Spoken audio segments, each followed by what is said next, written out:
Hello बच्चों, अब हम 10th क्लास के मैथमेटिक्स की एक्सरसाइज 5.1 का क्वेश्चन नंबर 4 का 7th और 8th पार्ट सॉल्व करते हैं। देखिए, हमें इन दोनों पार्ट्स के अंदर हमें ये बताना है कि ये एपी में हैं या नहीं। अगर ये एपी में हैं तो फिर हमें इनके 3 मोर टर्म्स फाइंड करने हैं। तो देखिए, आइए इसको हम पता लगाते हैं। सबसे पहले तो देखिए, यहाँ पर ये फर्स्ट टर्म है A1, ये सेकंड टर्म है A2, ये थर्ड टर्म है A3 और ये फोर्थ टर्म है A4। अब इनका कॉमन डिफरेंस निकालें हम। Common difference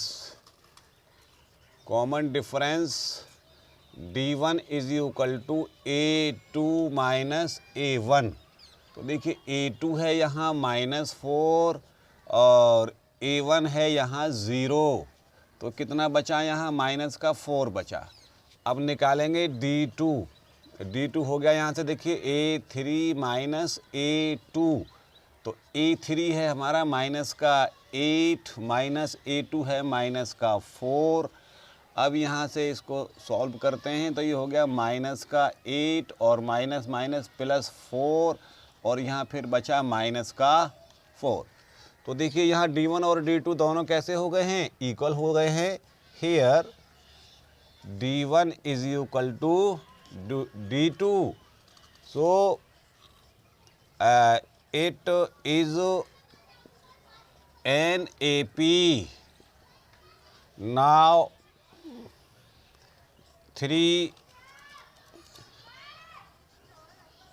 terms are. तो देखिए, A4 तक है तो A5 निकालेंगे। A5 क्या होता है? A + 4D होता है। तो A की वैल्यू हमारी कितनी है यहाँ?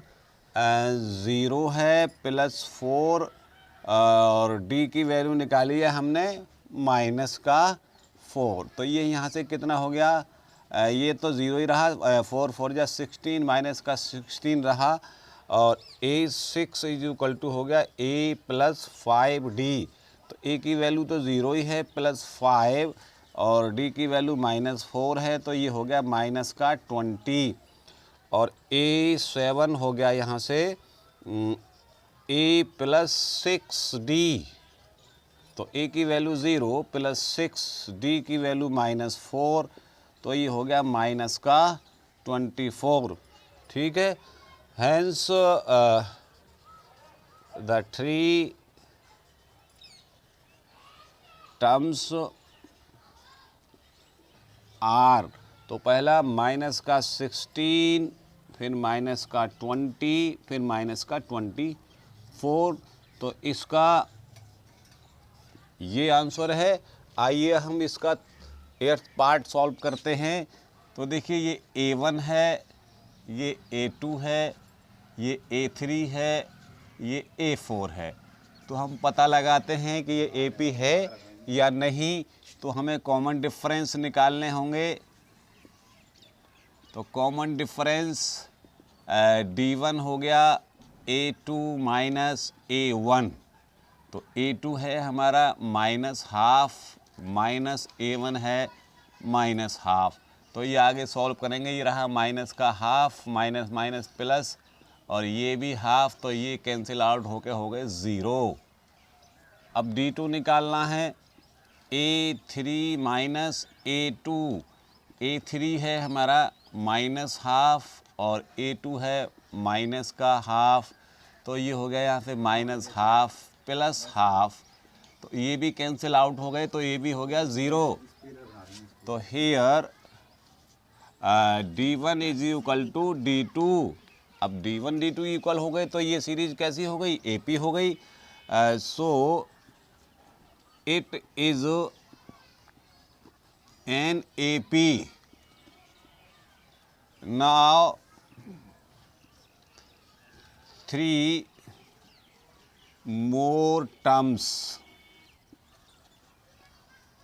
आर। तो देखिए, अब हमें निकालना है A5। A5 हो गया A + 4D। अब ये कहेंगे A5 ही क्यों निकाला है? तो देखिए, यहाँ A1 A2 A3 A4 तक निकले हुए हैं, इससे आगे 3 निकालने हैं। तो ए 5 हो गया, ए प्लस 4d, तो ए की वैल्यू कितनी है यहाँ -½ प्लस 4 डी की वैल्यू यहाँ से 0 आई है। जब इसे सॉल्व करेंगे तो ये होगा -½ plus 0 that is equal to -½ A6 a plus 5d, तो ए है -½ प्लस 5d है 0, तो इसको सॉल्व किया तो -½ plus 0 that is equal to -½ now A7 is equal to a plus 6d, तो a -½ plus 6d 0, -½ plus 0 that is equal to -½ तो देखिए A5, A6, A7 भी आपके -½ -½ ही आए हैं और यही हमारा आंसर है। अगर ये वीडियो आपको पसंद आई है तो फिर इस चैनल को सब्सक्राइब करें और शेयर करें। That's all.